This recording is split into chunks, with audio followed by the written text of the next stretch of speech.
A useless person who can't even walk has no place in our house, haha. How can you do such a thing? The mother-in-law pushed me, in my wheelchair, down a staircase with more than 10 steps. Thanks to my quick reflexes, I avoided major injuries. She did not help me and just laughed at my plight. You're just unemployed, why don't you just get a divorce quickly? All right, I understand. The mother-in-law doesn't know that I earn an annual salary of $200,000.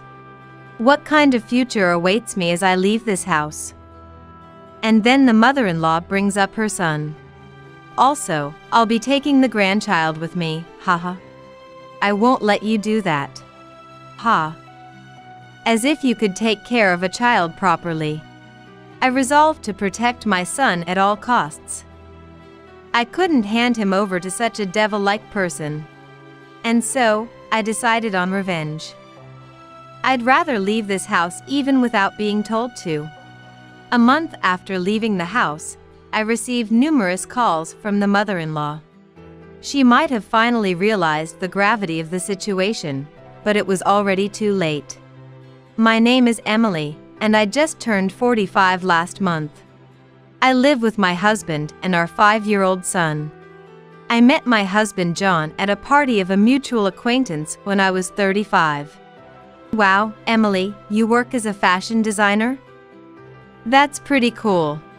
Not at all, I still have a long way to go. And that's something I definitely couldn't do, haha. That's not true.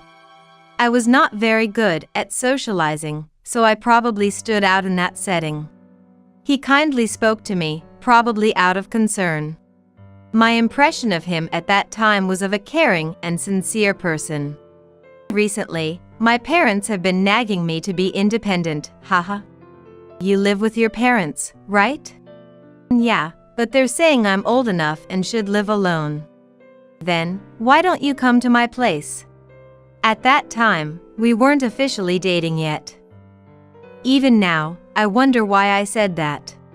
It just came out naturally, like breathing. Maybe I was drawn to his somewhat unreliable and childlike aspects. And so, we started dating at the same time as we began living together. Listen to this. If we have a child, my dad will give us money. What? What do you mean? I don't really understand either. Like a celebration gift, maybe? But, well, to be honest, I didn't have much desire to marry or have children.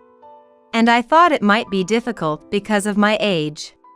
However, my husband was optimistic and quite excited about the idea of getting money. By this time, we had been dating for 4 years, and I was about to turn 40. You're kidding. I was holding my head in the bathroom. I was also optimistic. It seems I'm pregnant. Really?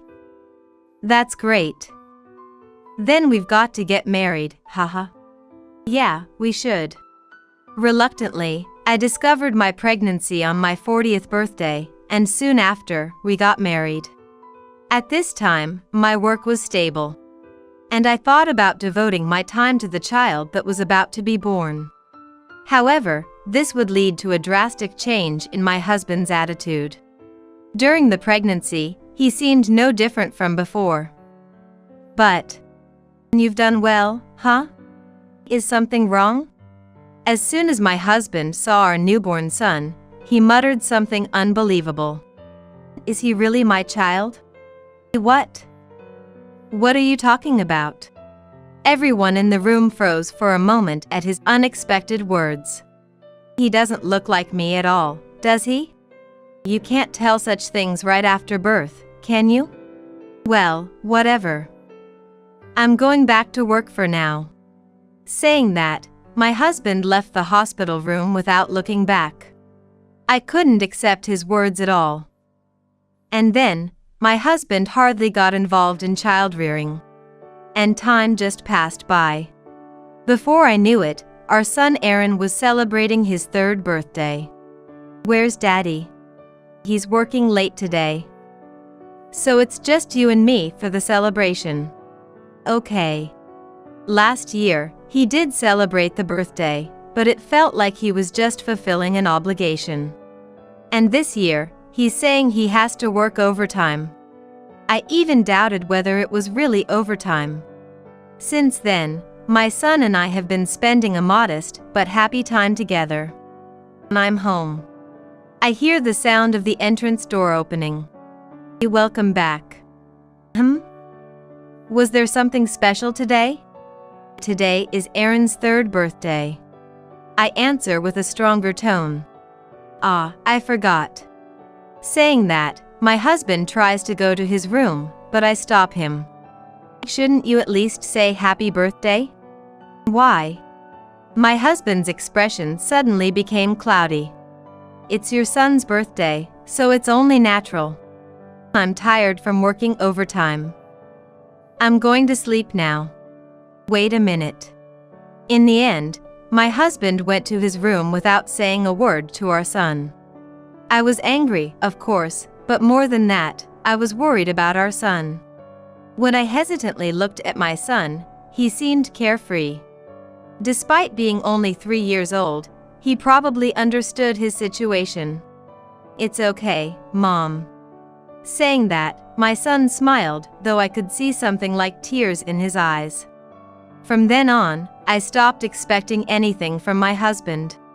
After putting my son to bed, I was slumped on the sofa alone when my husband came in with a strangely happy face. I forgot to tell you. But I got $6,000 from my dad as a congratulatory gift for the birth the other day. What? When?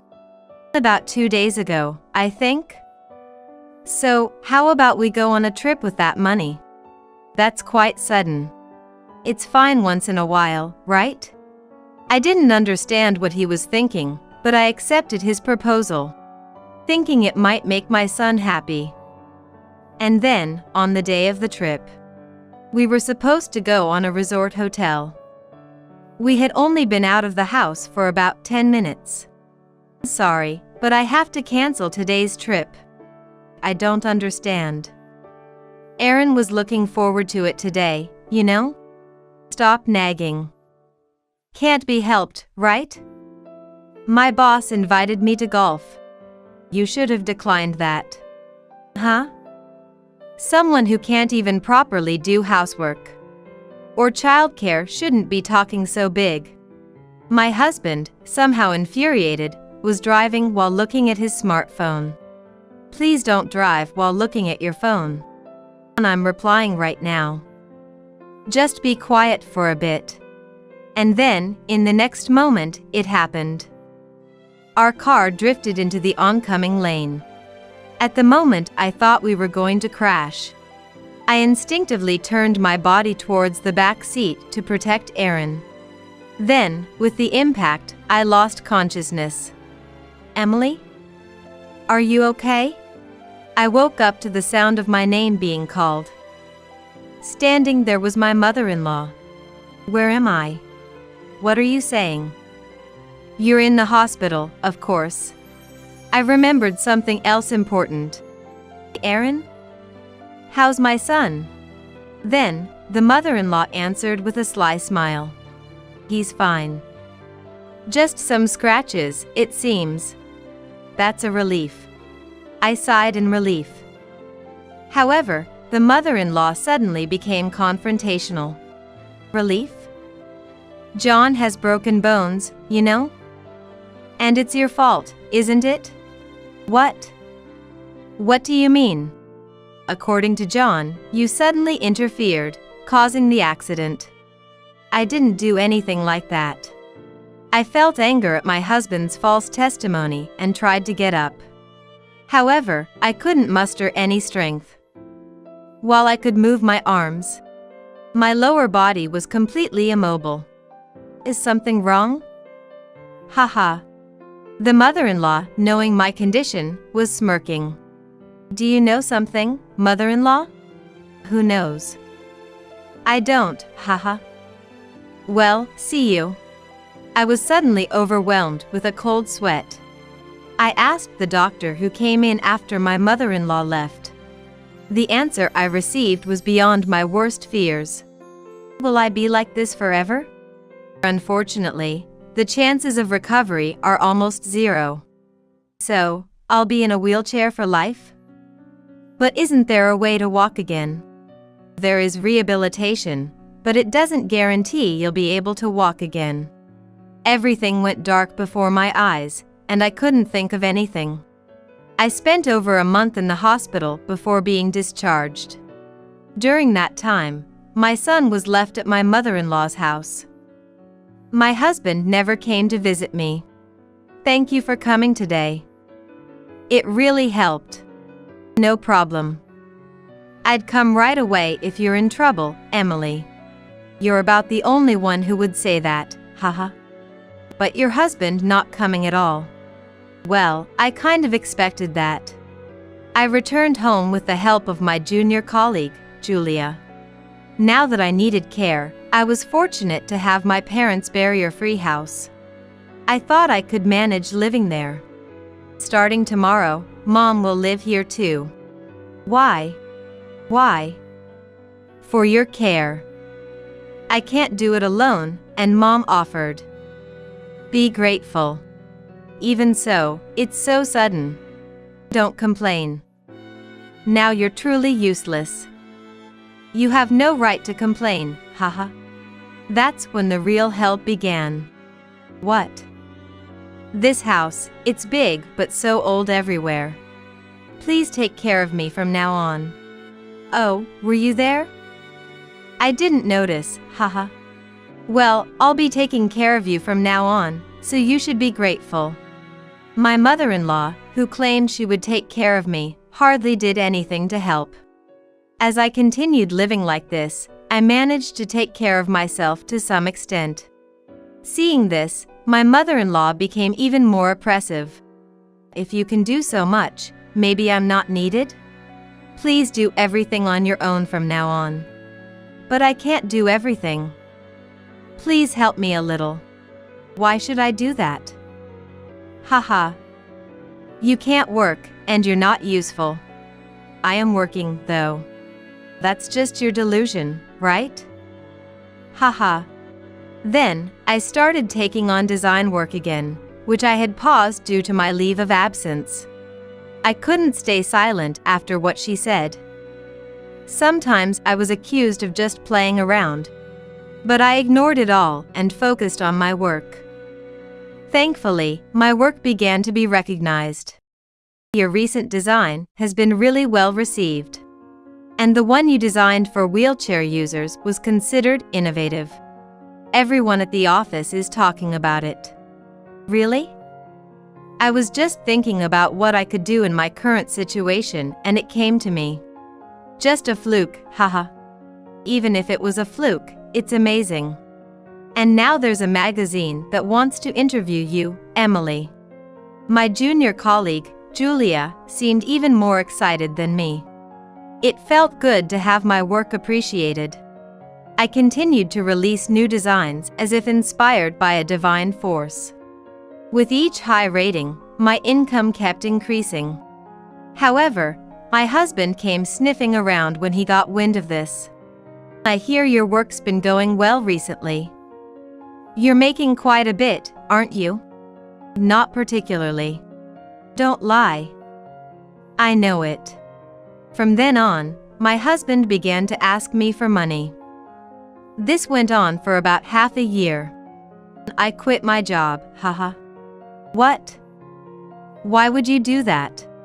Because it's stupid to work hard when I see you earning easily.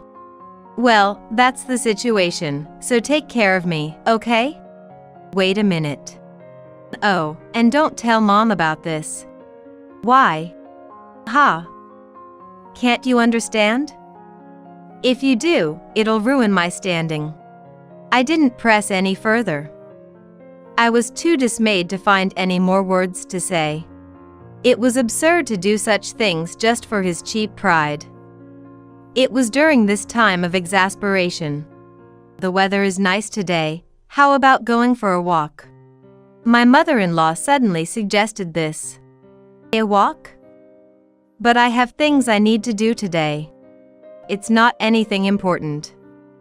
Come on, let's go. She forcibly pushed my wheelchair and took me out for a walk. I had never gone for a walk with my mother-in-law before, so I had a bad feeling about it. Where are we going? A nice place. That's enough.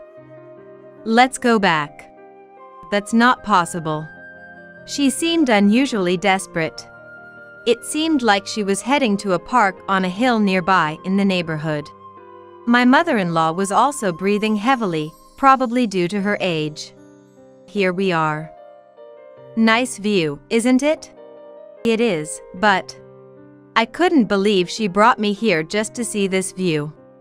Just as I was thinking this, I saw stairs in front of me.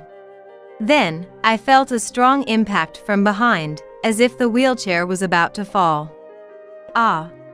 The wheelchair ran towards the stairs and tumbled down forcefully. The scene of the previous traffic accident flashed in my mind. I managed to protect myself instinctively.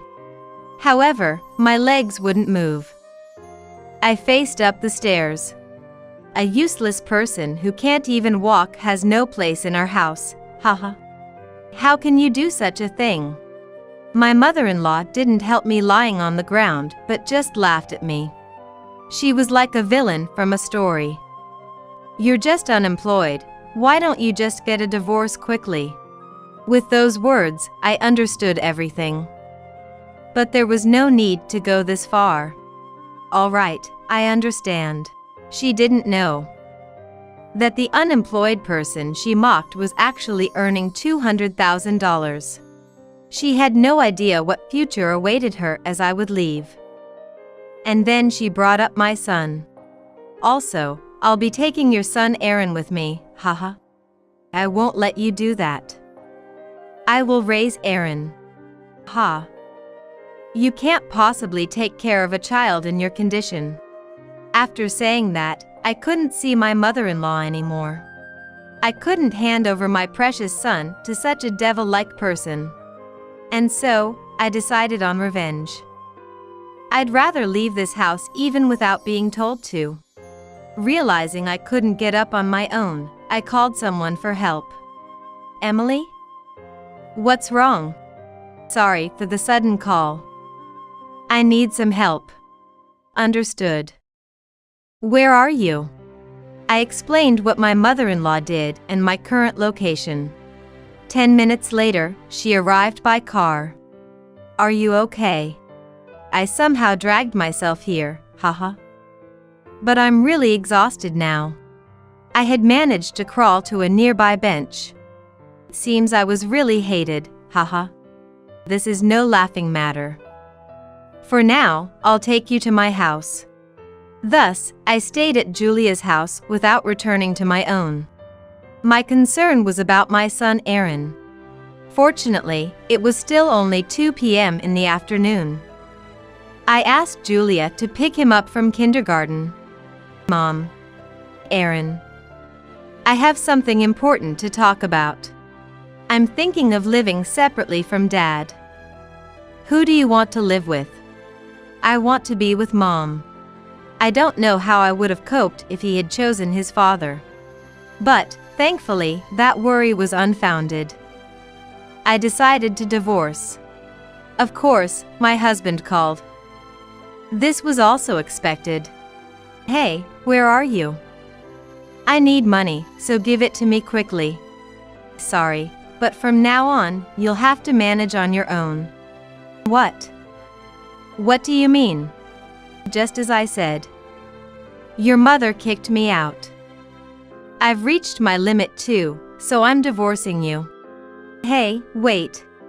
A month after leaving the house, I received a call. It seemed to be from my mother-in-law. Thinking she finally called, I answered. What have you done? What do you mean? There are workers at the house. Oh, I asked them to come. After all, that house is mine, haha. What? She sounded quite angry, but I ignored her and continued. Isn't that great? You didn't like the old house, right? Oh, and have you heard from my husband? What about him? He's currently unemployed, haha. What do you mean John's unemployed? Wasn't he working? He hasn't been working for a long time now. All the money we've been using was from me. I thought you were unemployed. Of course not. Shall I tell you how much I earn? The mother-in-law's voice, now lacking its earlier bravado, trembled. $200,000. $200,000. That can't be true. You don't have to believe it, haha. We won't be involved with each other anymore. I immediately hung up the phone and blocked her number. I never wanted to hear her voice again. Just hearing it made my blood boil. They will regret for the rest of their lives for letting go of someone like me. Just imagining their faces filled with despair gives me the will to live, even if I can't walk. Eventually, I managed to divorce my husband. The mother-in-law, upon learning the truth, demanded an explanation from him. And then he called. What? Hey, help me out. You seem to be mistaken, but we are strangers now. Handle your own problems. We lived together all this time. I don't recall someone who never cared for his child or did as he pleased, haha. Send my regards to your mother. Of course, I blocked him as well. My dealings with them were over, but I had plans for the mother-in-law. What she did to me was nothing short of criminal. She might not know what judgment awaits her, but she'll likely spend nights trembling in fear. Meanwhile, Julia said to me, if you move, call me, and I'll be there anytime. Like last time? Just kidding, haha. Yes, of course. Really? Then I'm counting on you. Leave it to me. I moved to a new place with my son Aaron. And, perhaps due to the hard rehabilitation, I've started to regain some sensation in my legs, little by little. It might still take time before I can walk again, but I won't give up. After all, I have my precious son with me.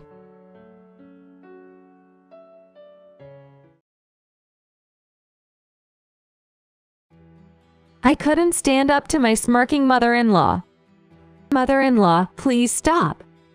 Even as I pleaded with my mother-in-law, tears streaming down my face, she kept smirking and saying, I'm doing this for your good. You should be grateful. She continued to pour some mysterious, foul-smelling liquid on me. Why did things turn out this way? I am Eliza, a 40-year-old housewife, currently pregnant with twins. I married Mike when I was 27, but unfortunately, we were not blessed with children. We'll have children when the time is right, we believed, but the stork never came. 3 years into our marriage, our childlessness became a topic of concern, especially for my mother-in-law with whom we lived. My father-in-law had passed away before I started dating Mike. Concerned about leaving my mother-in-law alone, Mike and I decided to live with her shortly after our marriage. I was somewhat prepared for the potential mother-in-law and daughter-in-law issues, having heard about them often, but the reality was worse than I expected. My mother-in-law, perhaps believing in the value of hardship, insisted on manual cleaning methods like sweeping instead of vacuuming and wiping the floor with a wrung-out rag rather than using wet wipes. She was particular about food, demanding organic vegetables free from additives and pesticides. Furthermore, she wouldn't let me use a rice cooker, insisting on cooking rice in a clay pot. Honestly, I'm not good at housework and I struggle with cooking. So I wanted to stop this traditional cleaning and labor-intensive cooking. Once, I asked Mike to convince his mother to stop the traditional methods. He talked to her, and she reluctantly agreed. But when Mike wasn't around, she forced me to continue. And then, my mother-in-law started interfering in our efforts to have a child. You're already 30. If you don't start having children soon, it might become impossible. There's no time to waste, she would say. I tried to explain, we're thinking about children together, so please be patient. I know I'm in my 30s, but it's common to have children at this age now. But my mother-in-law seemed unsatisfied. Eventually, despite believing that children are a blessing that comes in their own time, we decided to visit a gynecologist as we were still childless. Both of us were tested, but no issues were found. The only thing left was improving our physical health and avoiding stress. I, suffering from cold sensitivity, started taking herbal medicine and exercising. Mike, concerned about his slightly protruding belly, began working out. Although it seemed dubious, we were desperate. As a result, both of us got fitter, lost body fat, and Mike's belly shrank. My metabolism improved so much that I didn't need socks even in summer. Improving our health like this, we're sure to have children, Mike and I kept telling each other. But the stork still didn't bring us a baby. I turned 35. As I entered my late 30s, my mother-in-law became even more intrusive about having a grandchild. And her comments grew more hurtful. You're already 35. When are you going to have a child?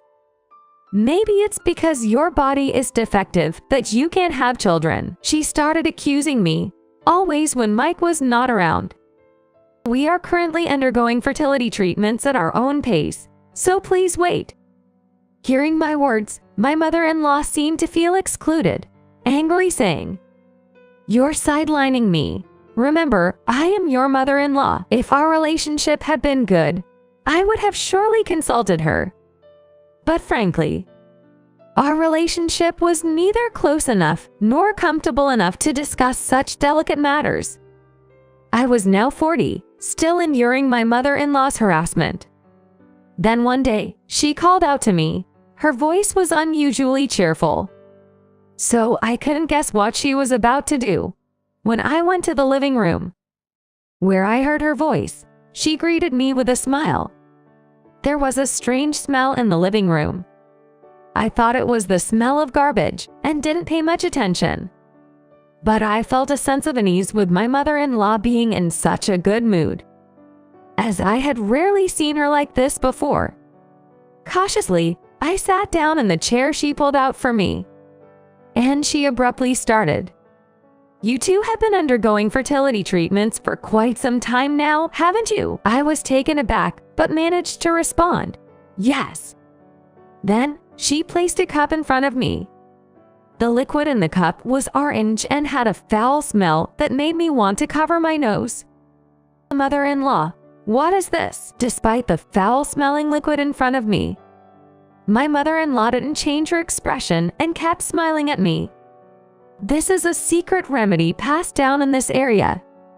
I was completely baffled. Seeing my confusion, my mother-in-law explained, "Well, you two have been married for so many years, and still no children, right? In such cases, it's usually a problem on the woman's side. I heard from Mike that you're undergoing fertility treatment, but it seems to have no effect." She said this while glancing at my stomach, her words dripping with sarcasm. I had already told her that there was nothing medically wrong with either of us. Yet she blamed the infertility entirely on me. She doesn't listen to me. As I've said many times, we are discussing children as a couple, so please don't worry. I said this to my persistently annoying mother-in-law in a slightly stern tone. However, she continued to smile as before. Sensing something bad might happen, I tried to leave, but she insisted. "Oh, just try drinking this. It will surely help you conceive. This secret medicine cures everything from colds to cancer. Once you drink it, you'll be able to have children." She said this with a gleam in her eye. And it frightened me. I was terrified by this different side of her and knew I had to escape somehow. As I looked for an opportunity to flee, she kept pushing the cup with the secret remedy closer to me. "Hurry up and drink. This will fix whatever is wrong with a woman like you." She pushed the cup closer, and it was right in front of my face, the foul smell overwhelming. Please stop. I can't drink something so unknown. The smell is so bad it's giving me a headache. Despite my refusal, she kept pushing the cup towards me. At my limit, I shouted, "Stop," and knocked the cup from her hand. Due to the force, a drop of the contents splashed into my mouth. Just one drop, but my mouth was filled with an awful taste. I rushed to the kitchen and threw up. My mother-in-law, watching all this, smiled and said, "Even a little bit will have an effect." "Oh, I can't wait for the child." She then retreated to her room. That night, I told Mike everything that happened. Mike immediately went to confront her, but she wouldn't listen. A few weeks later, I found out I was pregnant with twins. We, who had undergone long fertility treatments, cried tears of joy. My mother-in-law insisted that my pregnancy was due to the secret medicine she made me drink. I believe that we were blessed with twins because of our efforts as a couple. So, I let her believe what she wanted. I was initially afraid of morning sickness during my first pregnancy, but I lived my life as before without any worries. However, trouble arose. I had been breezing through pregnancy without any issues. But around the 8th month, I started to feel sick due to the pressure on my stomach. It was late-term morning sickness. Having never experienced early morning sickness, it was a very difficult experience for me. Everything I did was uncomfortable and made me feel ill. I started to spend more time lying down. Once, I got so dizzy while standing that I had to sit down on the spot. Mike, seeing this, told me to lie down and rest. Kind-hearted Mike told me to rest all day. He even took time off work to support me as much as possible. Thanks to him, I found times when I felt better. Mike couldn't take time off work indefinitely, so after 3 days, he had to return. My mother-in-law didn't say anything when Mike was around, so I could rest. But as soon as he went back to work, the hellish days began again. Just because Mike is kind doesn't mean you can take advantage of it. Childbirth is all about physical strength. If you lie in bed all day, you won't have the strength to give birth. You need to go shopping on foot every day and mop the floor to build up strength, she demanded. However, I had already been told by the hospital that I would need a cesarean section. When I told my mother-in-law that I would have a cesarean, she became furiously angry. Everyone else gives birth risking their lives. And you're taking the easy way out with a cesarean. And you won't even know the pain of childbirth because of the anesthesia. Are you out of your mind? I was stunned to hear such things from her. Just walk to the store and clean the house. That's all I'm saying. Do it. A mother-in-law's order is absolute, she said to me in a stern voice. Reluctantly, I tried to do as she said, but whenever she saw me resting, she would yell at me fiercely and sometimes even throw a broom at me. To protect my unborn children, I tried to follow her commands as much as possible, but it was tough. When my mother-in-law wasn't watching, I would secretly rest. When she was around, I struggled through the tasks she demanded. Eventually, my body reached its limit. I couldn't get out of bed in the morning. Concerned, Mike took time off work again. And I spent several days in bed. Thanks to Mike taking care of me all day, I was spared from my mother-in-law's attacks. A few days later, I recovered. Mike went back to work, relieved. I was about to start doing housework at my own pace when I heard a knock on the bedroom door. Responding to the knock, my mother-in-law came in. I involuntarily frowned. In her hand, she held that cup. My body tensed up without me realizing it. "How are you feeling?" She was smiling just like before. "Thanks to you, I'm feeling better." "That's good to hear." She sat down next to the bed where I was sitting. I was completely trapped. With no way out, my heart was pounding. How could I escape? As I was thinking of a way out, my mother-in-law started to speak. I'm worried about whether your body can withstand childbirth. Just because of pregnancy, you're complaining about morning sickness and feeling ill. Pregnancy isn't an illness, you know. But to be so unwell, maybe there is something wrong with your body. As she spoke, she leaned in closer to me. My internal alarm was screaming for me to escape. So, I had an idea. Maybe this secret remedy can help. After all, you got pregnant immediately after just one drop of it last time, right? If you drink this now, your health issues will surely improve. She confidently pushed the cup with the foul-smelling liquid towards me. The smell was overwhelming. This time, just the smell alone was enough to make me feel like vomiting. Perhaps due to the morning sickness. I've been wondering, what exactly is in this liquid? Trying to create an opening in the conversation, I asked her about the contents of the liquid. However, I would soon regret asking this question. Oh, this is made from animal excrement. The moment I heard her words, it felt like time had stopped. The shock of her statement was so great that I couldn't comprehend it. I froze completely, giving my mother-in-law an opportunity. She poured the liquid with animal excrement over me. My head went into panic mode from the shock and the foul smell. And I started vomiting uncontrollably. I could see my mother-in-law smiling as she left the room. I couldn't stop vomiting, and when I came to, I found myself in a hospital bed. The attending doctor assured me that there was no danger to my life or my unborn children. I had to stay in the hospital for a few days to rest. A few hours later, Mike came rushing into the room, pale-faced. I'm so glad you're safe. I had no idea your morning sickness was so severe. Hearing this, I realized my mother-in-law had told Mike that I had fainted due to severe morning sickness. I was so angry, sad, and frustrated that I burst into tears.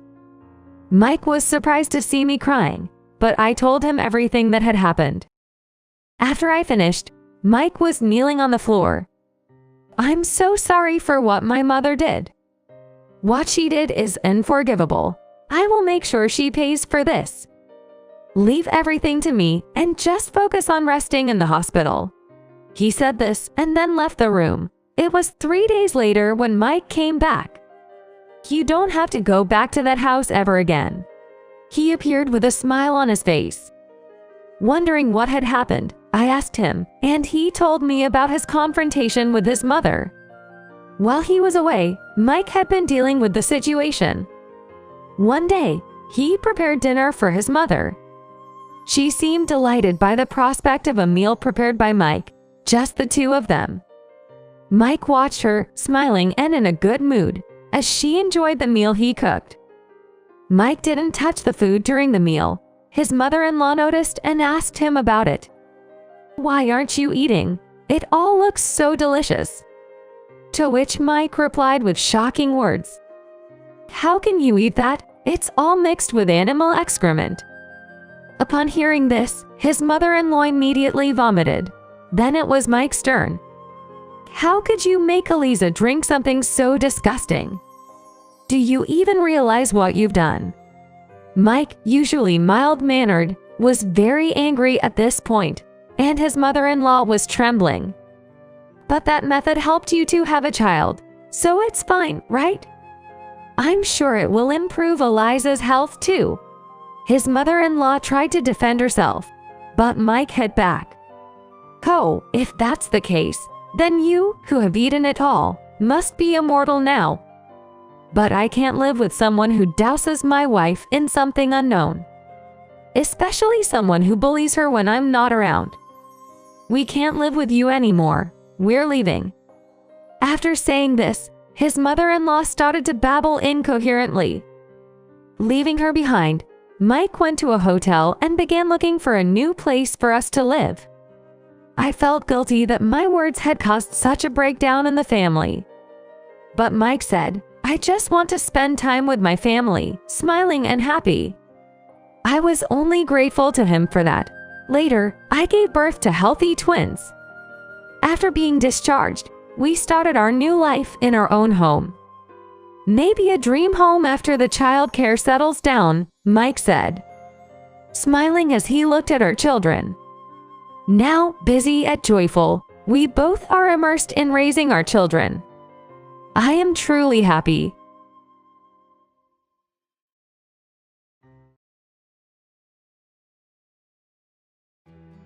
I won't forgive you. Suddenly, my next door mom's friend says this and goes off in a rage. I won't forgive you. Isn't that supposed to be my line? What are you talking about? Coming out of my house? You're caught red-handed for trespassing, you know. My name is Emily. I'm 45, married to a husband who gets drunk and leaves things behind in bars and trains every day. Maybe I should just sew valuables into his clothes. Just kidding. But there are things in this world scarier than forgetfulness. A few months ago, I noticed that our electricity bill for our detached house was higher than usual. Even though electricity rates are up nationwide, it was more than I expected. Well, it's winter, and we have all electric appliances, so maybe we were using more than usual. So we started to save energy. However, the next month, and the month after that, the electricity bill was slightly higher. Both my husband and I work, and our daughter Catherine is in elementary school. The house is empty during the day.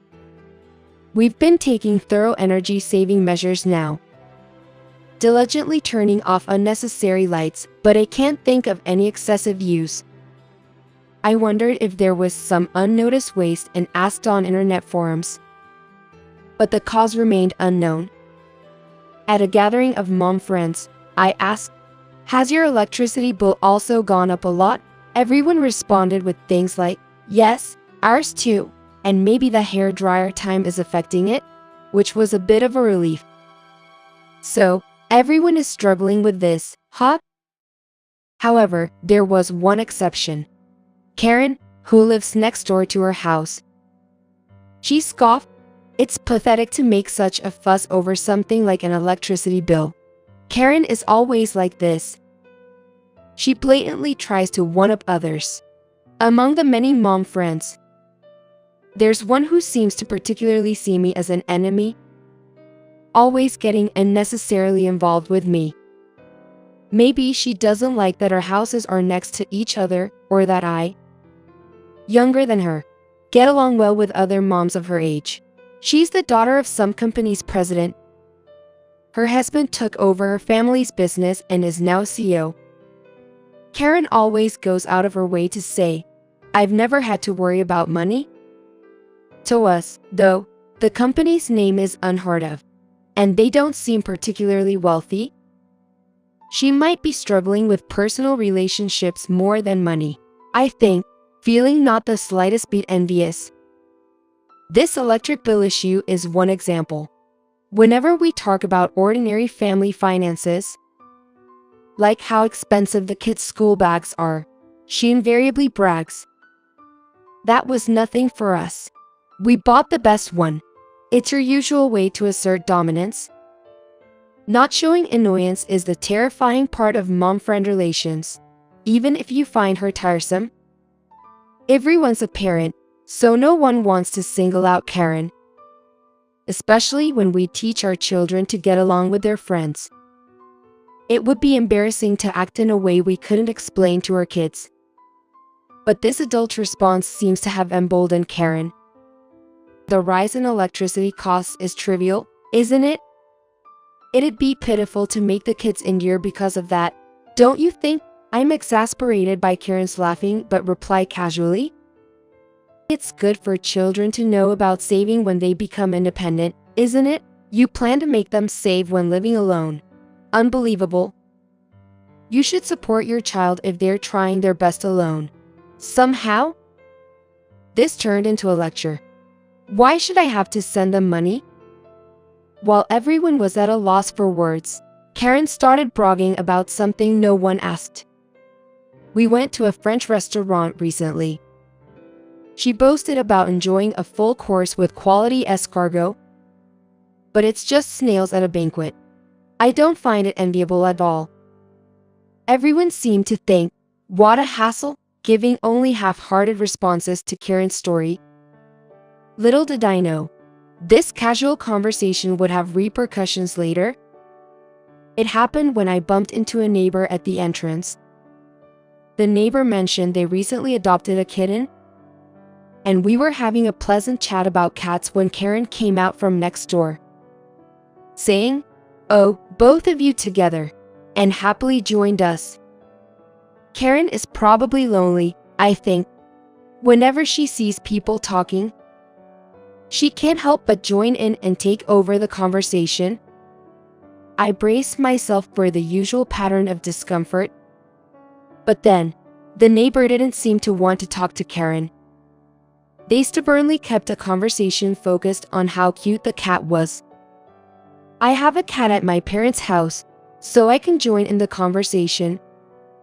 But Karen doesn't have any pets. Maybe she has escargots in her garden during the rainy season, though. Unable to join in the conversation, Karen just stood there with a forced smile, not leaving. But she couldn't find a chance to interrupt because of her neighbor's solid defense. Impatient, Karen finally said, "Oh, by the way, did you know that Emily's house is really poor, and that too loudly?" Both the neighbor and I were dumbfounded. The poor Emily she's talking about is me. I couldn't help but respond with a confused haha. Emily goes around bragging about her misfortunes to her mom's friends because of the increased electricity bill. What if someone talks? It wouldn't be strange if Catherine is teased at school for being poor. When moms get together, we should talk about more fun things, right? But Emily, you always talk about money. It's so tactless. But I like you, Emily. You must be a bit naive, he? So cute. By the way, I went to a French restaurant the other day. Rather than just feeling irritated, a lingering anger started to grow in me. And I probably glared at Karen. Sensing her mood, the neighbor said, "Oh, I just remembered I left the laundry out and it's going to rain this evening. I better get back home," and hurriedly left. By the way, the forecast had been clear skies from Monday to Friday. Karen must have been frustrated that her snail talk didn't catch on and the neighbor even escaped. You could have been a bit more entertaining, like a clown, to keep the conversation going. I gave you a chance, and what do? The conversation is about tossing and spiking, you dimwit. She insulted me and disappeared into her house. Why do I have to set up perfect tosses for your stories? I wanted to shout, but by the time I regained my composure, the enemy was already inside her house. I went home, buried my face in a cushion, and screamed in a muffled voice, "This is ridiculous." I couldn't sleep that night due to my anger and ended up venting to my husband over drinks. Emily seemed stressed. Good thing I got this. What's this? A colleague of mine won this Ryokan stay in a raffle, but his family member got hospitalized, and it looks like they can't go. He asked if we wanted to use it. Really, a hot spring trip, it's been so long. I'm so happy. We haven't traveled since Catherine was born. Let's spread our wings for a change. Yeah, while feeling grateful for my husband's thoughtfulness and the unexpected trip voucher, I looked forward to the travel days. Even when I encountered Karen at the entrance from time to time, the anticipation of the trip made me feel a bit more tolerant than usual. Catherine was also excited about her first trip, and the whole family was preoccupied with travel plans. However, there was one concern. Despite our efforts to save, this month's electricity bill was even higher than before. It was an alarming spike. It felt unnerving. I thought of turning off the breaker while we were away on a trip and then contacting the power company later. Comparing it with the usual state might reveal something. With that in mind, I turned off the breaker and left for a 2-night, 3-day hot spring trip with my family. We relished the local seafood, took lots of photos of our child having fun, and enjoyed peaceful moments with my husband for the first time in a while. We returned from the trip completely satisfied. The moment I parked the car and was about to unlock the front door, it strangely opened from the inside. Startled, I instinctively shielded my child. "I won't forgive you. Where have you been?" Karen, for some reason, came out from inside our house. My husband and I were too shocked to comprehend the situation. "Were you house sitting?" my daughter asked Karen. "My dear, an uninvited neighbor isn't house sitting." Why are you in our house?" I also asked Karen. "You should have told me if you were going out. This wouldn't have happened if I had known." Karen snapped back angrily. "No, we didn't give you permission to enter our house, and how did you even?" I paused mid-sentence as I suddenly remembered something. "Did you make a duplicate key with the one my daughter dropped recently?" Karen's face suddenly showed realization as she became calm. "It goes back to last year when my daughter lost our house key. We couldn't find it anywhere in the house, and I thought she might have dropped it on the way home. When we went to look, we found the key at our front door. At that time, we were relieved to find it within our property and didn't suspect anything unusual." "That's right.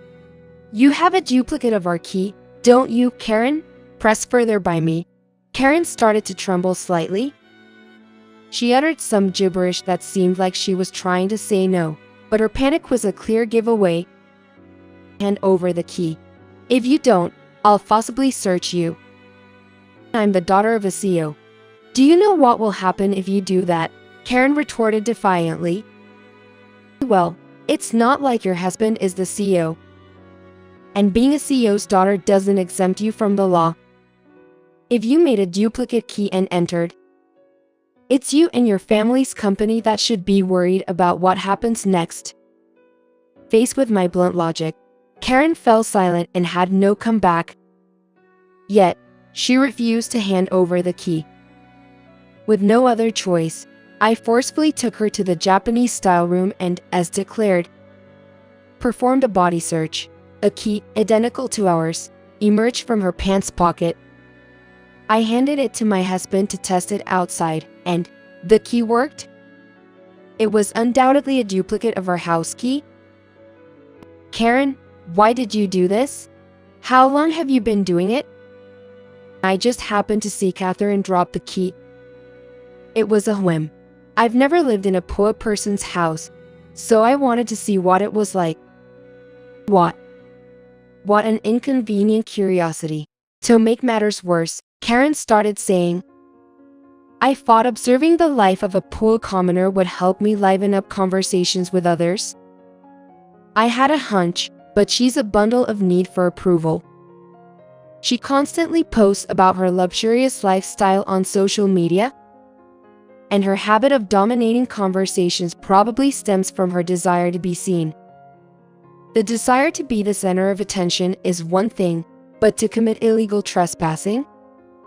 She's a frighteningly needy attention monster." "Did you, by any chance, enter her house during the day too?" After a brief silence, Karen seemed to resign herself to speaking the truth and answered, "Just a little bit." "So, almost every day then? Your eyes have been darting around whenever you lie." "Nah." Karen looked at me in panic, but it was too late. Her behavior conveyed, "See, I'm looking right at you. That means I'm not lying." "So, you're the reason our electricity bill went up. What were you doing in our house?" I relaxed in the living room, used the bath. It sounded like she made herself at home, as if our house was a vacation retreat. No wonder the electricity bill went up despite our savings efforts. I see. Then you must have been quite inconvenienced this time, right? Yes, you turned off the breaker, right? How could you? I didn't know where it was, and even though I hadn't used it for days, the bill was higher than usual. I couldn't do anything because I was worried about being caught. As an aside, our breaker is inside the shoe cupboard. Most homes have it in the bathroom or kitchen, so it's no wonder she couldn't find it with normal expectations. Why are you acting so entitled? Don't lecture me after trespassing. Shall I call the police? Karen flinched at my words. The mention of police seemed to scare her. I was going to leave the moment I realized you were away, but for some reason, the key wouldn't open. What? Confused, I headed to the entrance, trying to open the door that I had previously closed. To step outside, the door wouldn't open. The lock wouldn't turn. That's it. That's what it was. I couldn't help but burst into laughter. It seems that the door lock broke at this miraculous time. We bought this house secondhand, and recently the door lock had been acting up. So, I secretly used a cripple, something a locksmith would never recommend, as a temporary fix in the keyhole. Because of this, the door lock seemed to be reaching the end of its life. It sounds like it might turn if forced, but pushing too hard could break it beyond repair. Karen probably didn't dare touch it anymore for fear of breaking it. Well done, cripple, and the worn-out keyhole. I could open it from the outside earlier, but next time, that might not be possible. Ahahaha. Well, thanks to this poor person's shabby house. You had a valuable experience, didn't you, Karen? While I was laughing, my husband was fretting. How much will the lock repair cost? And frantically searching for affordable locksmiths on his phone. But the lock breaking at this time allowed us to discover Karen's intrusion. So the repair cost felt like a valuable lesson in a way. Now you can't escape. Shall we call the lock repair service and the police? As I smiled brightly, Karen begged, I'll give you money. Please just spare me that. Money? Gulp. No, just kidding. I'm not the type to be easily swayed by money dangled in front of me for lock repair. Having someone who would trespass in the neighborhood is genuinely scary. So no matter how much Karen bowed her head and cried, I don't want my family to find out, I unwaveringly called the police. Afterwards, as it was her first offense, Karen was granted a suspended prosecution. That much was expected.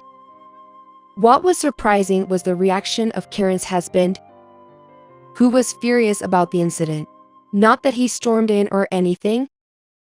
Karen's husband agreed to pay for the electricity she used freely in our house and the lock repair cost. I initially said the repair cost wasn't necessary since I was partly to blame, but he insisted. Please accept it as compensation and a way for us to take responsibility. So I graciously accepted.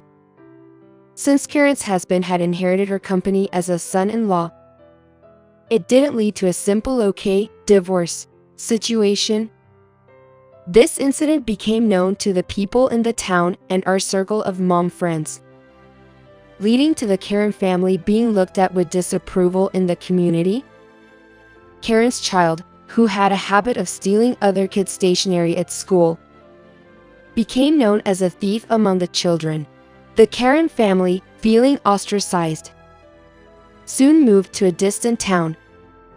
Even now, on internet forums, especially on threads about Karen's company, employees mockingly write, "Our boss's wife is a thief." It seems the incident has become a topic of gossip even within her company. The only thing stolen was electricity, but the story of her illegal entry somehow got exaggerated to thief, and she had a criminal record since her student days. It was just a small local incident, not worth a news article. That the internet can be frightening with its reach. Indeed, Some posts on the forums seem to be true. Like she set off fireworks in someone else's house or she stole from a friend's house. It appears that Karen was a problematic person from her youth. To have one's past mistakes exposed as an adult, it's karma for not atoning properly and continually committing wrongs. I hope she fully redeems herself for the rest of her life. Meanwhile, our family is living our happiest days ever, with the lock fixed and our neighbors gone. Our electricity bill still hasn't decreased, so we continue to save. But as long as the three of us can live smiling, there's nothing better. It's still the same year, so there hasn't been any significant change. Like my husband got promoted, and our child went to a prestigious university. We're living a typical life with nothing much to boast about. Oh wait, there is something. My daughter won first place twice in dance recitals recently. Just that, you might ask, but you never know. She might become an idol in the future. I know it's just a parent's wishful thinking, but dreaming about your child's growth is the greatest happiness for a parent. My husband and I want to continue watching over her growth. That's what I'm thinking.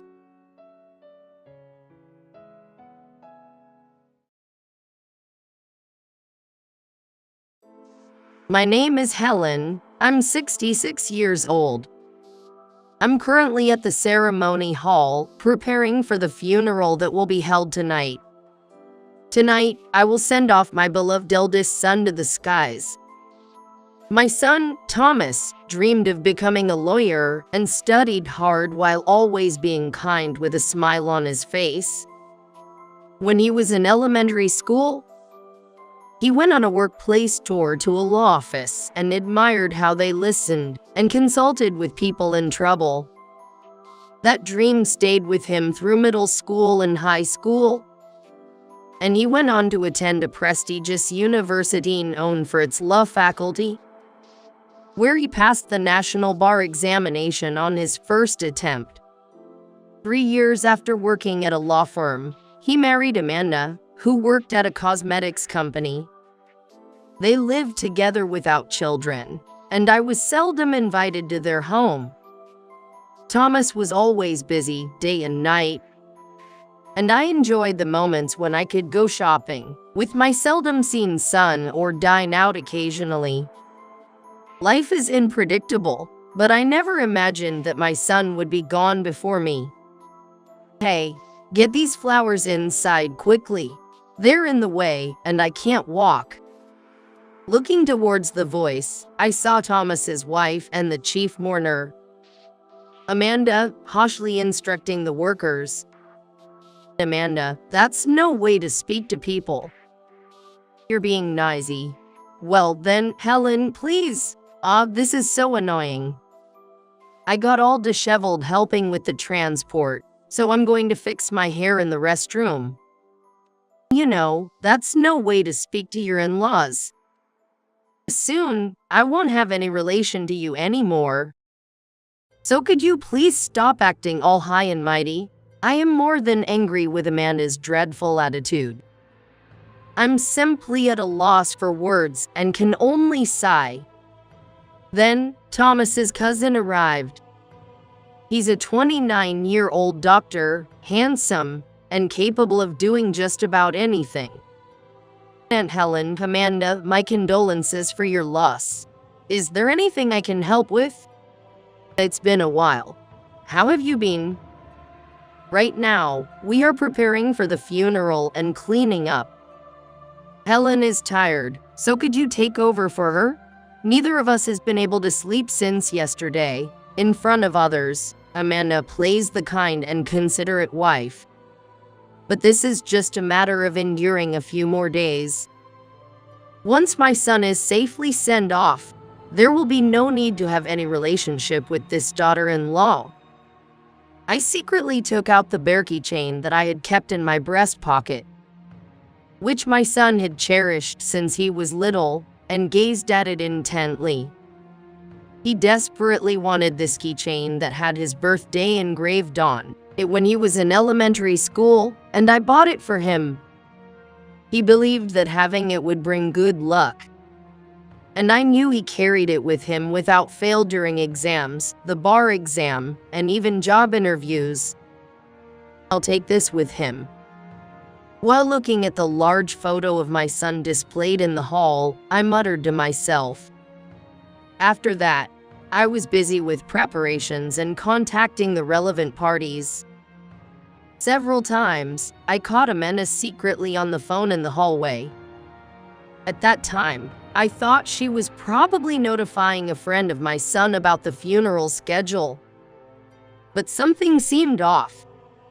Today, it was decided that quickly. "Yes, I'm happy," she exclaimed joyfully amidst the sorrow filling the house. "Did something happen?"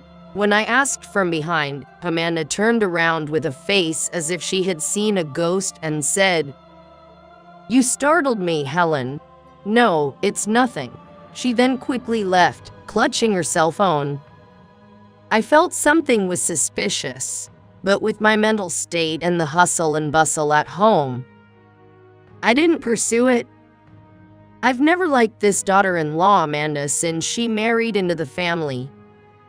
The day my eldest son, Thomas, introduced her to me. She came in vivid, high-brand clothing and was drenched in perfume. I was amazed that she would come dressed so flamboyantly to meet the parents of her potential future spouse. Even after they were married, she showed no inclination to tend to household affairs. Instead, always talking about hotel lunches and trips to Hawaii.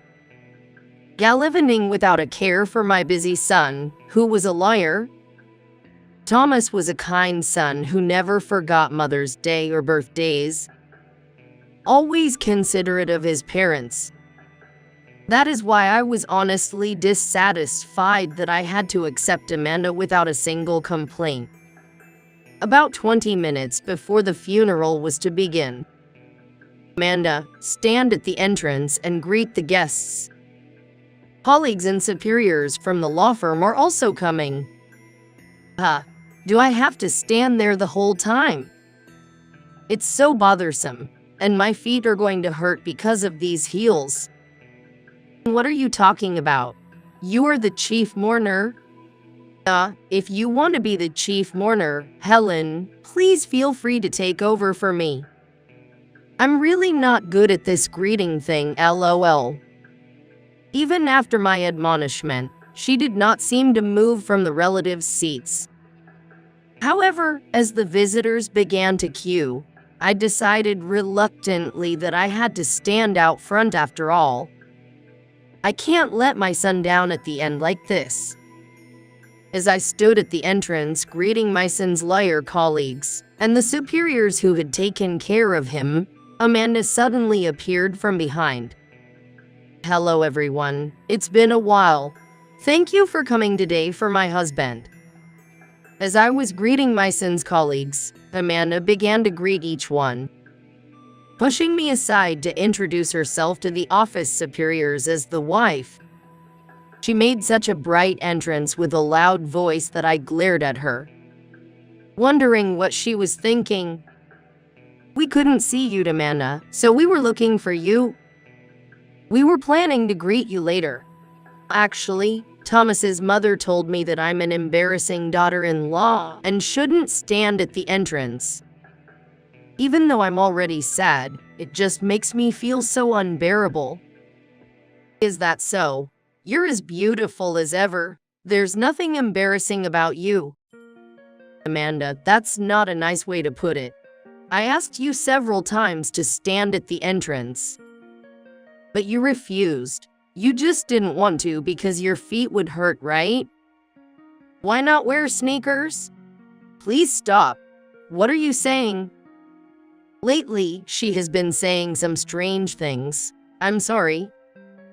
With that, Amanda gave an apologetic look to the colleagues from the law firm. "Could you not treat me like an old woman? You said it yourself. You find it bothersome to greet the condolence visitors. And you've been nothing but complaints this morning. My somewhat raised voice caused a stir among those around us. As I was about to complain Amanda grabbed my hand and said with eyes that were not smiling at all, "Helen, you're tired. Let's go to the back room." Her face suggested she wanted no further argument. "Wait, I'm staying right here. What kind of mother would I be if I wasn't here to send off my son? Could everyone please help? Thomas's mother has been acting strangely lately. And even Thomas was worried about her. It's not good for her to get excited, so perhaps it's better if she stays in the back room. Leave the funeral to me." I could see the concern among the condolence visitors. Clearly, I was being made out to be the distraught mother. "Are you all right? She's always so nice to me. I really look up to her like my own mother and rely on her. We even go out together. That's a truly good mother-daughter relationship. Helen, hold on to me. Let's go over there. Please don't overdo it." I thought to myself that we hardly ever go out together except when there's some business matter. But I held my tongue. "All right, I'll sit over there." As I pretended to be calm and started to return to my seat, someone said, "You dropped something." Turning around, one of the colleagues had Thomas's treasured keychain. "What is this?" "A dirty old bear keychain." "Oh no, Helen, you're holding on to something like that. I understand you can't throw away old things. But I'll get you a better one as a present next time," Amanda said. And she effortlessly lifted the keychain by its ring from my hand. Watching this, Thomas's colleagues commented, "Really? What a thoughtful daughter-in-law." Thomas would be relieved. The daughter-in-law nonchalantly put the bear keychain into her black bag. Then, before the funeral, Amanda was surrounded by the lawyer colleagues, who began to share in her sorrow. Despite the busy situation, Amanda started to talk about Thomas's life at home, seemingly trying to showcase herself as a good wife. I wonder if there are any memories to talk about between a son who comes home late due to his busy work and the daughter-in-law who spends her days doing what she likes and goes to bed early under the pretext of beauty. The sight of her whispering with my son's colleagues while occasionally glancing my way easily led me to imagine that she was spreading unfavorable rumors about me. I hated being there, and more than anything, I was infuriated by my daughter-in-law's lack of compassion towards my son, which gave me a headache. I had witnessed many times the difference between the attitude that Amanda shows only to me and the one she shows to others. But today was a special day to see off my son. I didn't want to fight in front of my son today, but I couldn't just stay silent either. "Don't you know what this keychain is?" "How could I possibly know? Wasn't this keychain attached to the key of Thomas's home?" Now that you mention it, it might have been. It's really dirty." Not knowing the keychain that her husband, who had lived with her for so many years, had, not only because of Amanda's changing attitudes, but also because it was a significant day to send off my son, I was so sad that I held the keychain tightly and cried. And then the funeral was about to begin. A woman quickly exited the quiet hall. It was Amanda. While dabbing my tears with a handkerchief, I was startled to see Amanda heading outside. I thought she might be feeling ill, but then I saw that she was firmly gripping her cell phone in her hand. I secretly told my niece, who had attended the funeral, that Amanda seemed to be in bad health and asked her to go check on her. My niece nodded and left the hall. After a while, I could see my niece returning with a pale face. but I was too preoccupied with the funeral to address it.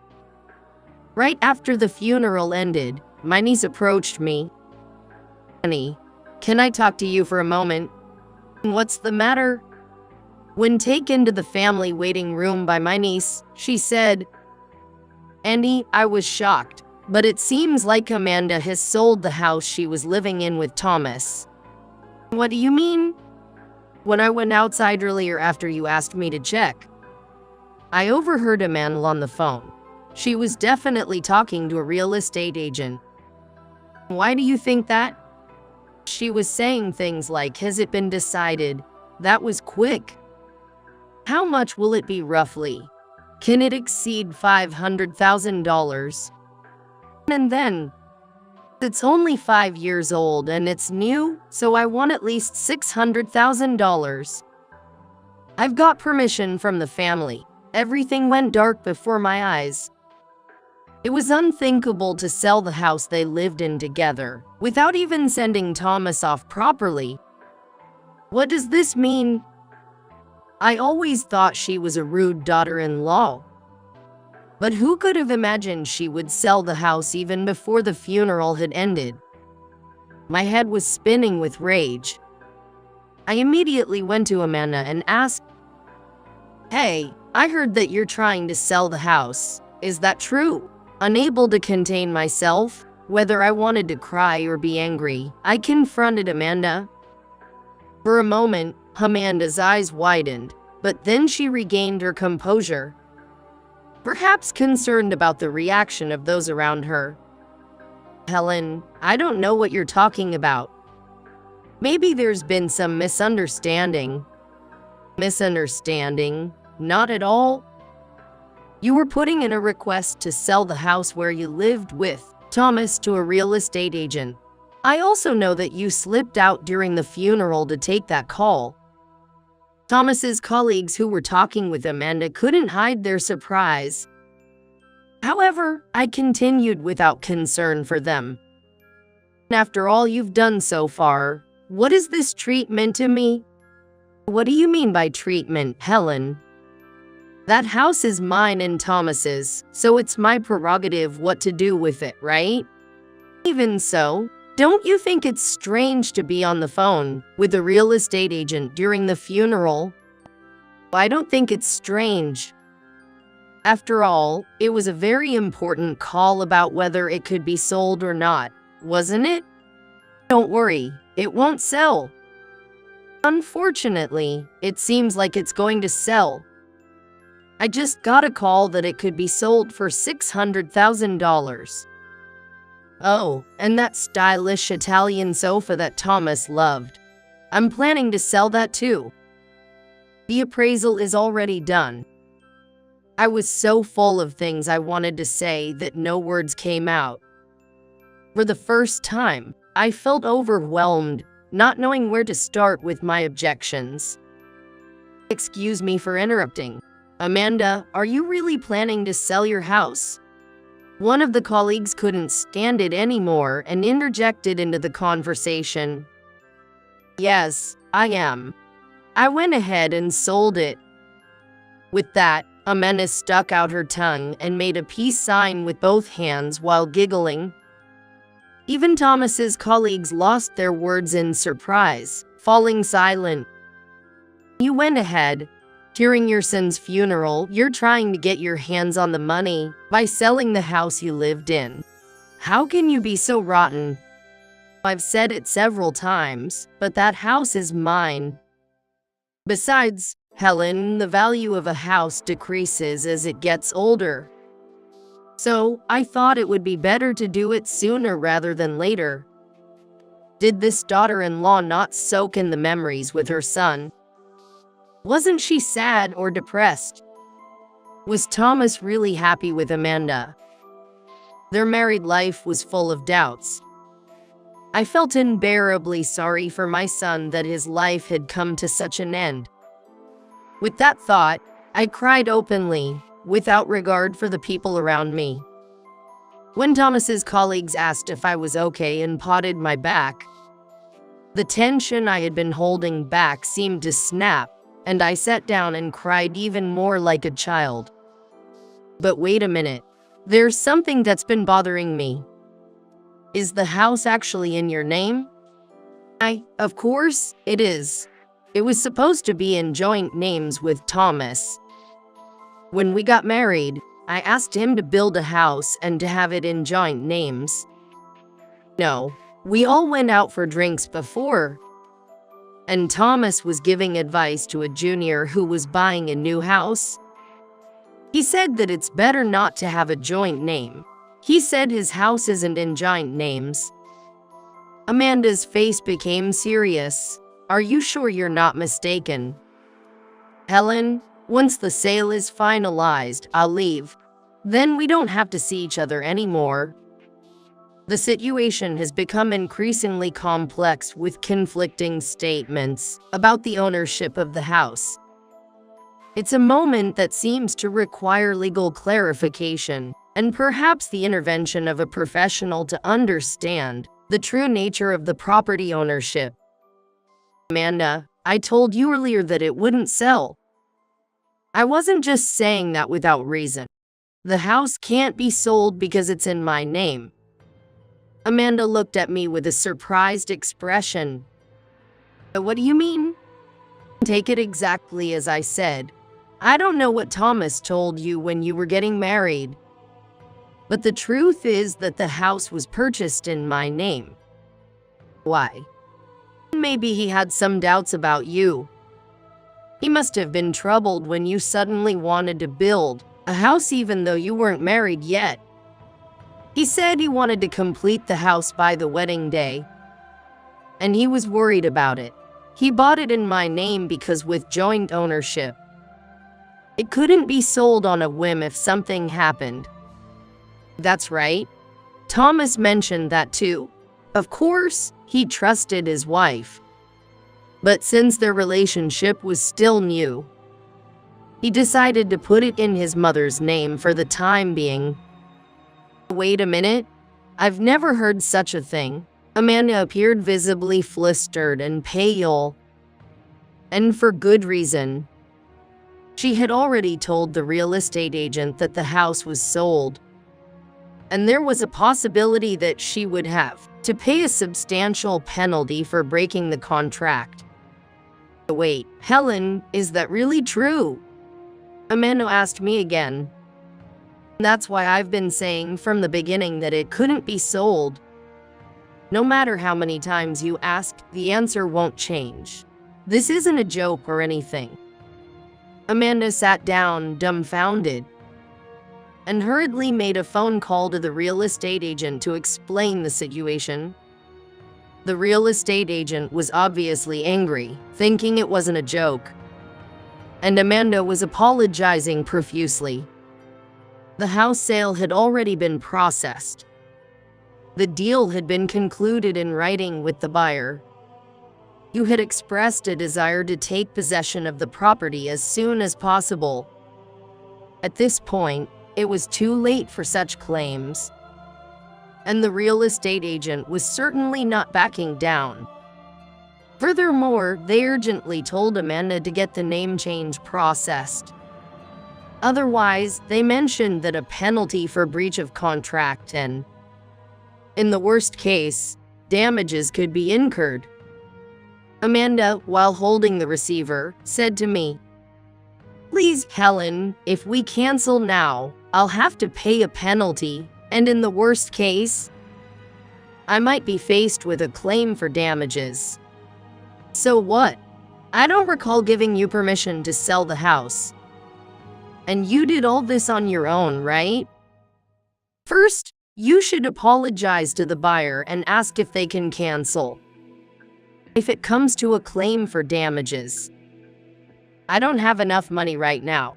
I'm really sorry, Helen. Please help me. No. Did you even consider that you were dealing with your husband's mother? Especially doing something like discussing selling the house during my son's funeral is out of the question. Oh, and remember the furniture that was prepared in the new home for the wedding? I arranged all that at Thomas's request, so don't think you can take any of it." Amanda was even more surprised and put down her mobile phone, slumping in resignation. Thomas was cautious by nature, but perhaps even more so because of his profession as a lawyer. At first, I thought he was being overly cautious about getting married, but maybe he had his reasons. "Are you saying Thomas deliberately put the house in your name?" "That's right. He asked if the house could be put in my name. And remember, about 40% of the cost of the house you were living in was also paid by me." "I didn't know that. I thought it was paid for with our savings." "Our savings? What are you talking about? I heard you had no savings when you got married." That's why I provided some financial help as a wedding gift. Despite dressing in such flashy fashion when we first met, you had no savings. And yet, you wanted an extravagant wedding and insisted on a detached house for a home. Wait, did Thomas tell you all of this? No, it was me? Amanda turned in surprise toward the voice and saw that it was the instructor from the yoga class she attended. "You're from the yoga class. Why are you here?" "The story I just told was not something Thomas told me. My son was kind and would never speak ill of his wife to me."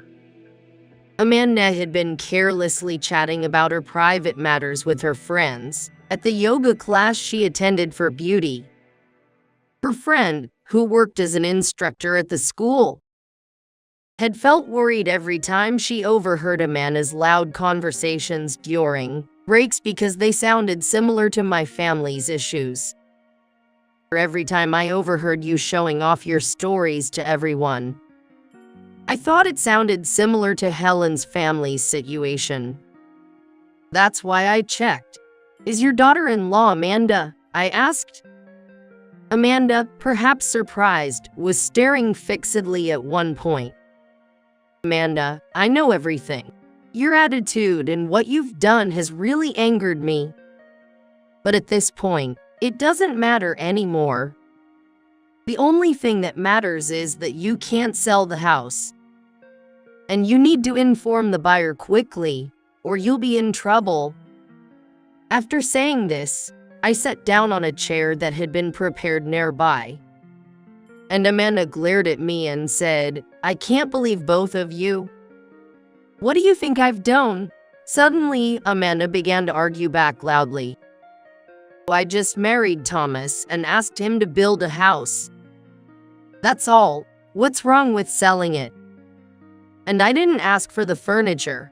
If I knew you were buying it, I wouldn't have asked for it." "What are you saying now?" "It means it has nothing to do with me. It's something you did on your own."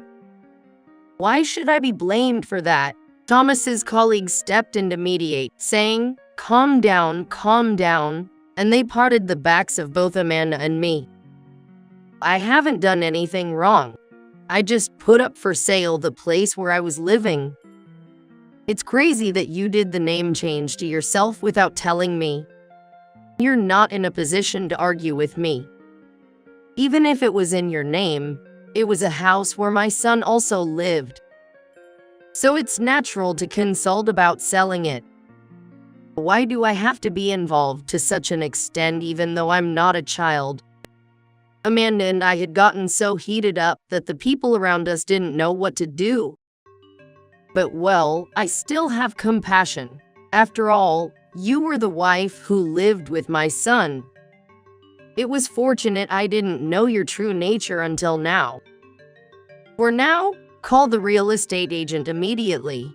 If it comes to it, I'll speak to them as well. Yes. Amanda made a phone call to the real estate agent right before our eyes. She informed them that the house was in her mother-in-law's name and that there was no intention to change the ownership, then asked what should be done next. At first, the real estate agent was reluctant. But when I pleaded that they had no right to sell a house under my name without permission, They could no longer proceed forcefully. They agreed to call the buyer and consult further. Thus, after a noisy funeral, we never imagined we would send off our son in such a way. And we were overwhelmed with regret. At the same time, we were at a loss for words. Embarrassed before the colleagues who worked with our son, wishing we could just disappear. A few days later, while Amanda and some relatives were helping to tidy up after the funeral at my house, the real estate agent contacted us promptly. All eyes were on Amanda as she took the call, but it seemed that the conversation didn't go well. What happened? It looks like it's not possible. They're likely going to demand a cancellation fee and damages. I see that stuff. I answered with a cold, emotionless voice. Helen, I don't have much money. I'm no difference to anyone else. Of course, I will let you inherit what Thomas left behind. However, please discuss this with the real estate agent in front of me and the relatives. I will make sure to witness whether you pay the estate agent properly. Amanda agreed in a voice as faint as a mosquito's buzz. She was a shadow of her former self. Amanda, your behavior was terrible, but let it be. Now, find a job right away. Work and live on the money you earn. Understand?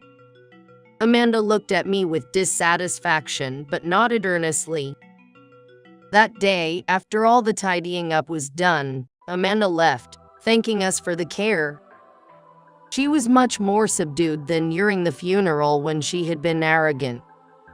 However, even after finding a part-time job, Amanda's temperament was rough, and she repeatedly clashed with supervisors and colleagues and quit.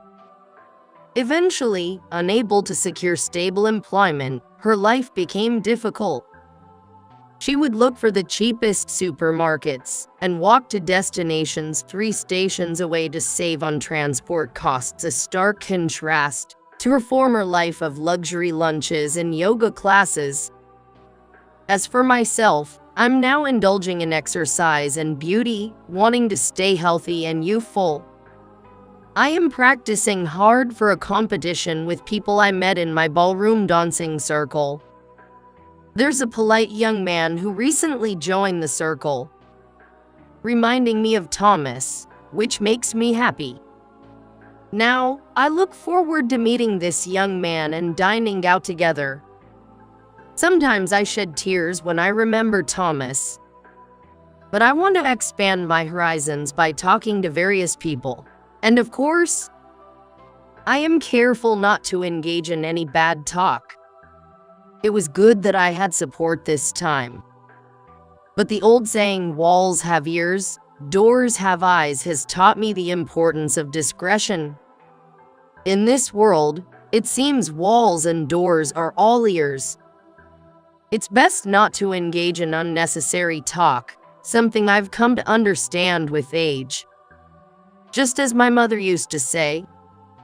Lastly, I've keenly felt how important a person's character is, regardless of their age. From this incident, I decided to keep Thomas's cherished bear keychain, believing in the superstition that it will bring good fortune and aiming to move forward. I want to cherish the time with my friends and make the most of my life.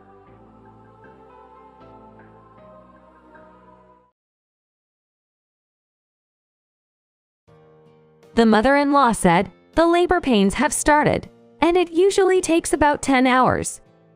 So the baby will be born before noon, right? Don't be so weak, you housemaid. Stop being lazy and prepare the meal. Overwhelmed by the mother-in-law's abusive words and the intense pain of labor, I collapsed to my knees.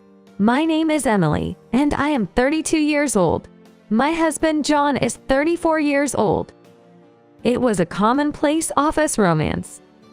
Currently, I am on parental leave and working as a full-time housewife. We were blessed with a baby after a year of marriage. Let's build our own home now that we're having a child. My husband and I agreed. And we built our dream home. In our newly built home, filled with the scent of fresh wood, I was overwhelmed with joy and anticipation, thinking, I've started a family. In this house, I will wait for a new life, a new family. However, I had no idea that this home would become the stage for an unbelievable showdown. On the day we moved into our completed home, my in-laws came to help, or so they said. Indeed, they helped, but as soon as my father-in-law stepped out, my mother-in-law demanded, "Give me a duplicate key to your house." Yeah. Even if she is my mother-in-law, why would I need to give her the keys to her house? When I was about to refuse, my husband said, "That's fine. I'm going out to shop for food, so I'll get a duplicate key made." Yeah. Both parent and child, what an absurdity. Is my sense of values wrong?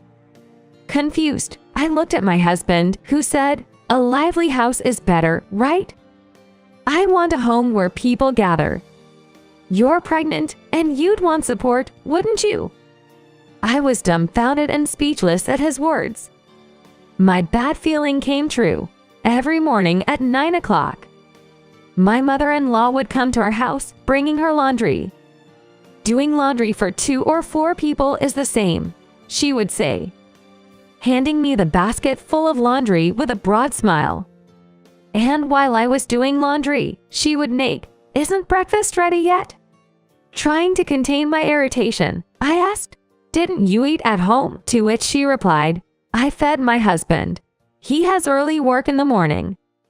But I have time, so I decided to have breakfast here, breakfast at my place." Our usual breakfast is just coffee and toast for my early rising husband and melon bread for me. But when my mother-in-law visits, I have to add salad and soup to the menu. She arrogantly named it Special Morning and made it a routine to eat it every weekday morning. She would also have lunch, and for dinner, she would apply the same logic as the laundry, smiling as she packed half of the food I made into containers to take home. One day, after living like this for about 3 months, I've always been the one cooking. "Could you please help with dinner preparation once in a while?" I tried asking. Then she snapped, "You're ordering your husband's mother around. You have no respect for your elders." I was trained the same way by my mother-in-law. I don't need a cheeky daughter-in-law who talks back. Just do what you're supposed to do, quickly. I was so taken aback, I couldn't respond. Come to think of it, my mother-in-law has only ever referred to me as you or this person. While ignoring her scolding, I vaguely thought about this. Hey, about your mother. Frustrated with my mother-in-law's behavior, I tried talking to my husband. But he was of no help, saying, "There's a saying. Old age and treachery will always beat youth and exuberance. Whatever mother says is right, that's common sense in society." And so, I continued living this way until my final month of pregnancy. One day, my labor pains finally started. They began in the middle of the night, and with the pain coming at regular intervals, it was naturally impossible for me to do any housework. Amidst this, my mother-in-law entered our house without ringing the bell, using her duplicate key. She stomped her feet loudly, marching straight into the living room. "What? You haven't prepared the meal yet? You're so slow. Hurry up and do it."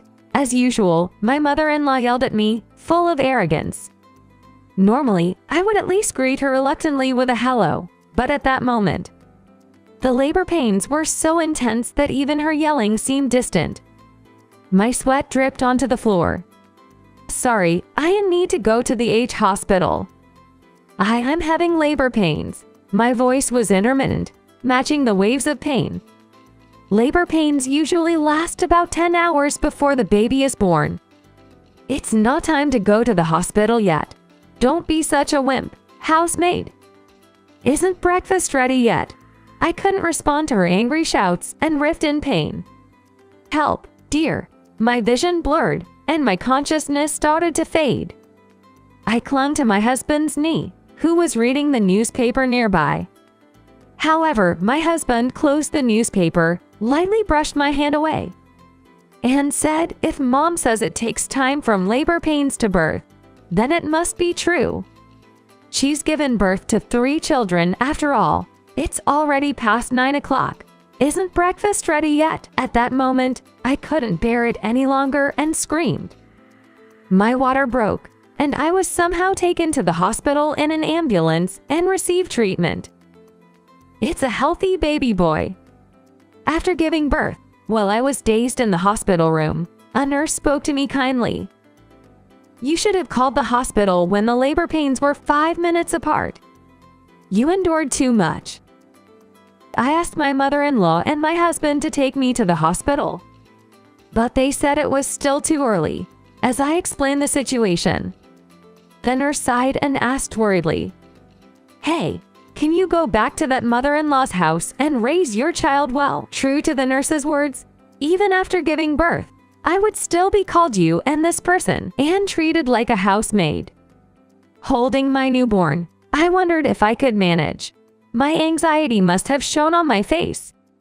The nurse comforted me, saying, "You're becoming a mother now. Protecting yourself means protecting your child. Take care of yourself for your child's sake. For my child, I must take care of myself." That's right. I made up my mind. The nurse patted my back with a smile. Without peace of mind for the mother, you can't properly handle breastfeeding, night crying, or even giving affection. For my child, I need to become strong. I have to be strong. While looking at my baby's hand, I clenched my trembling palm.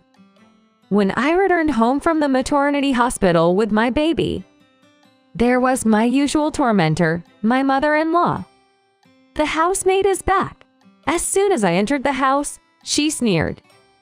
However, my resolve was entirely different this time. I dropped my sports bag filled with hospital things onto the floor, stood up straight, took a deep breath, and then I yelled with a voice that echoed in the living room, "I am not a housemaid." My mother-in-law, who had never expected such a cry from me, shuddered and contorted her face. My husband also put down the newspaper he was reading and stared at me in shock. Old age and treachery will always beat youth and exuberance. That's laughable. You arbitrarily decided the labor would last 10 hours, and look at this hospital commotion. What's the merit of age? Just a waste of oxygen and a producer of carbon dioxide. I was surprised by my strong voice. The living room fell silent. I won't be silent anymore. I won't be submissive. To protect my child, I will protect myself as a mother. That's how I began my turnaround. The next day, my husband John went to work. We hadn't spoken since yesterday. I didn't know if he thought the housemaid treatment was wrong, or if he was just shocked by my sudden outburst, but he ate his toast quietly and left. After John left for work, I had an hour before my mother-in-law would come. During that time, I called a locksmith and had the front door lock changed. Now my mother-in-law couldn't enter with her old key.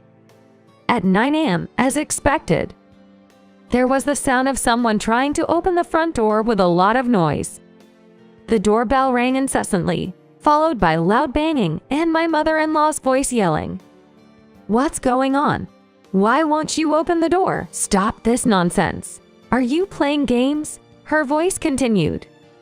Without hesitation, I dialed 110 on my smartphone.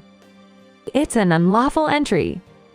Soon, a patrol car arrived in response to the silent alarm. My mother-in-law's shouting ceased, and it seemed like she was being questioned. When the police asked me what happened, I feigned ignorance. Before I knew it, they had taken my mother-in-law away. I returned to the living room, had some tea, and then breastfed my baby when he cried. The baby's skin was so soft and cute. I couldn't bear the thought of this little life being tainted by my mother-in-law. I had every right to get angry. Then, past 8 p.m., Again, there was the sound of someone trying to open the front door. The doorbell rang incessantly. The ringing was followed by a call from my husband John on my smartphone. "What's going on? I couldn't stand your mother anymore. So I changed the locks and banned her from entering," I replied calmly. "Huh? Didn't I say I wanted a home where people gather?" he blustered. I retorted, "I prefer a quiet home, a place where our family can relax. I've accommodated your wish for a year, right? Now it's time for my wish. Above all, I don't want to raise our baby in a tense environment." "Wait, didn't my mom help us?" As he continued to argue, I firmly said, "It was nothing but a nuisance. Even if your mother thought she was helping, I'm the one who evaluates that. And I'll never forget how she exploited me under the guise of wisdom of age. Once my maternity leave is over, I intend to return to work. I don't mind if we don't see each other anymore. I'll even tell everyone at work that you made me work until my water broke." I ended the call definitively. Afterward, I heard the sound of a car engine. Realizing John had resigned himself to go to his parents' house, I continued to watch TV, breastfed my baby when he cried, and fell asleep holding my warm, cozy baby. As expected, the next day I received a call from my father-in-law. "I want to hear the reason for all this. Knowing your gentle nature, if you're this angry, it must mean my wife and son did something terrible, but I've only heard their side of the story." My father-in-law sounded flustered on the phone. I said, "I never want your wife, especially, to enter this house again, so I will visit you this weekend. Thinking about it, it's a 1 versus 2 battle between me, John, and his mother, but I have my baby to protect. I cannot afford to lose." I prepared for the weekend showdown by rehearsing potential conversations. So I went to my in-laws' house with my baby. "Oh, how cute," said my mother-in-law as she reached out to touch the baby. I quickly brushed her hand away. "Don't touch him, you," after sending me to the hospital in an ambulance. Surprised by my use of "you," my mother-in-law blinked and stammered, "Yeah. These are the very words you've always used with me. Don't get flustered just because you're on the receiving end now," I returned her tone with equal roughness. An ambulance.